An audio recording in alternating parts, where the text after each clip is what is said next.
Quando alguém está honestamente 55% do tempo certo, isso é muito bom e não faz sentido discordar.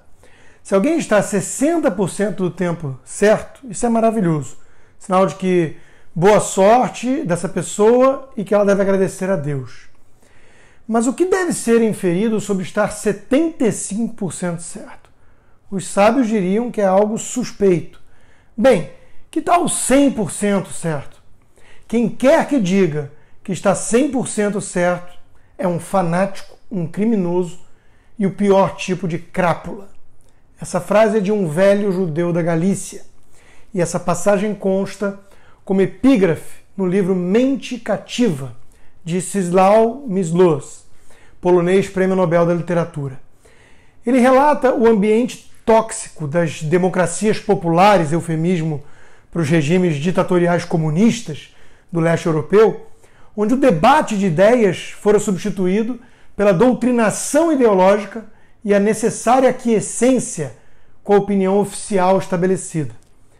A mentalidade predominante das seitas fechadas, enfim. Os homens se agarram a ilusões quando não há nada mais a se agarrar, diz ele. O clima intelectual no Brasil de hoje nos remete a esse ambiente asfixiante. A crise social, econômica, moral e política causada pelos 14 anos de petismo abriu feridas quase mortais em nossa fé na democracia. O desespero leva à defesa de soluções drásticas, revolucionárias, aventureiras. Comunistas e fascistas disputam as alternativas, com os liberais defendendo a democracia, espremidos no meio. A polarização é total, alimentada pelas redes sociais nesse clima caótico. Os grupos se organizam e exigem lealdade plena. Caso contrário, o sujeito se torna automaticamente um inimigo mortal, não mais um adversário ideológico. Ou está comigo, ou está contra mim, um lema tribal. Numa guerra pela vida ou morte, tal postura pode até fazer sentido. Eis então outra característica atual. Tudo é visto como uma guerra mortal permanente, bem definida, com inimigos claros. Fez algum elogio ao governo Temer, por exemplo, por conta de uma reforma boa? Só pode ser um comunista do Foro de São Paulo. A narrativa de ambos os lados vai contra a democracia, as instituições republicanas. Como elas estão mesmo enfraquecidas e até apodrecidas em nosso país, as meias-verdades ganham contornos de verdades absolutas e inquestionáveis. Do lado esquerdo, a prisão de Lula e o impeachment de Dilma foram golpes das elites, que não toleram um líder popular. Do lado direito, as urnas eletrônicas são completamente manipuláveis e o establishment controla cada detalhe eleitoral. Logo, o resultado das eleições não será legítimo, a menos que dê Jair Bolsonaro, claro. Se o indivíduo tece alguma crítica ao candidato, não pode ser um patriota, alguém que quer o melhor para o Brasil. Só pode ser um vendido, um traidor. Figuras que até ontem eram ícones da nova direita se transformam quase da noite para o dia em comunistas infiltrados, traidores vendidos. Foram comprados pelo sistema, corrompidos, só pode, é a única explicação, dizem. É a postura de quem demanda total adesão, pois daqueles 1% que seja de discordância, pode nascer uma igreja nova. Golpe de um lado, golpe do outro, e quem vai morrendo aos poucos é a própria democracia, sempre imperfeita e bastante capenga em nosso caso. É perfeitamente compreensível o desânimo com nossa democracia.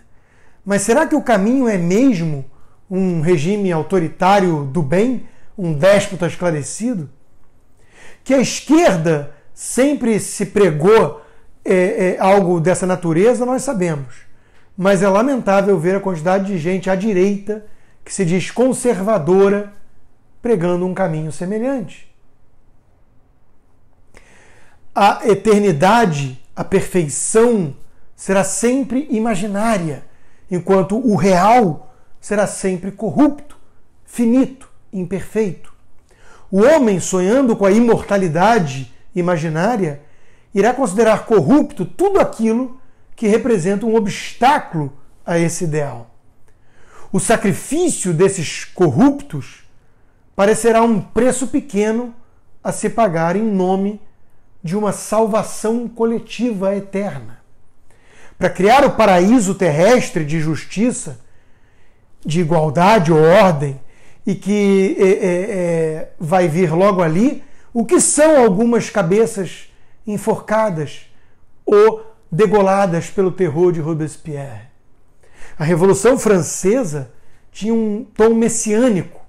Ela iria moldar o novo homem, devolvê-lo à sua virtude primária, salvá-lo da corrupção. E o seu líder era ninguém menos do que o incorruptível. Quem vai ligar para algumas mortes quando a pureza de Robespierre está por trás dessas ordens? Não podem ser inocentes, pois o próprio líder é o povo, e o povo não pode estar errado. A vontade geral ele representa. A vontade de Deus. Vox Populi, Vox Dei. Como o universo dos incorruptíveis é imaginário e, portanto, nulo, conclui-se que o universo dos corruptos abrange a totalidade dos homens, exceto, naturalmente, os incorruptíveis, ou aqueles que nisso acreditam. Esses são as verdadeiras ameaças à democracia. Para eles, quem quer que faça críticas ao seu líder, ao seu guru, não pode ser mais considerado um fiel patriota do bem, alguém que está enganado apenas. Tem que ter pulado a cerca para o lado do inimigo. Meu amigo Alexandre Borges resumiu bem os passos, normalmente, aí dos revolucionários. Número 1. Juntem-se à minha revolução. Ela é diferente de todas as outras. Número 2. As elites que se cuidem, o povo acordou. Número 3. Não se faz omelete sem quebrar alguns ovos. Os nobres fins justificam os meios. Número 4. Depois que deu errado, desvirtuaram meus ideais. Houve traidores infiltrados. Número 5. Eu não sou uma pessoa, eu sou uma ideia. A história nos julgará. É ou não é assim que costuma acontecer? A mentalidade revolucionária que transforma a política em religião está por trás da imensa maioria das catástrofes históricas, políticas. Mas os fanáticos não querem parar para refletir, pois eles são movidos por ressentimento, medo, idealização do futuro, no caso dos comunistas, ou do passado, no caso dos fascistas reacionários. O inimigo mortal de ambos é o indivíduo autônomo, independente, que ousa pensar por conta própria, sem seguir cegamente um guru, desconfiar de projetos utópicos, manter o saudável ceticismo com qualquer liderança ou projeto político. Esses, à medida que criticam os excessos do seu lado que seja, acabam sendo colocados pelos ex-aliados no campo dos inimigos, como se fossem espiões infiltrados ou então traidores terríveis que se venderam.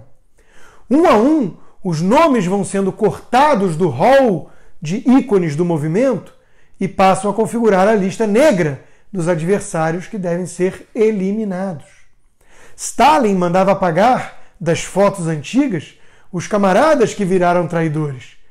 A frota reacionária vai apagando os elogios das redes sociais intensos de ontem para colocar em seu lugar xingamentos toscos, chulos, extremamente ofensivos e pessoais. Até restarem somente aqueles que estavam 100% certos desde o início, ainda que tenham mudado de opinião várias vezes no processo, no decorrer do tempo, né? Coerência para quê? se a fidelidade fanática, canina ao líder, até o momento em que o próprio líder deve ser degolado também, claro, pois mesmo ele se corrompeu e debandou para o lado dos inimigos, pedindo eventualmente cautela, moderação, recuo a uma turba já descontrolada e ensandecida. Ele era apenas uma ideia, não uma pessoa de carne e osso, falha e corrupta.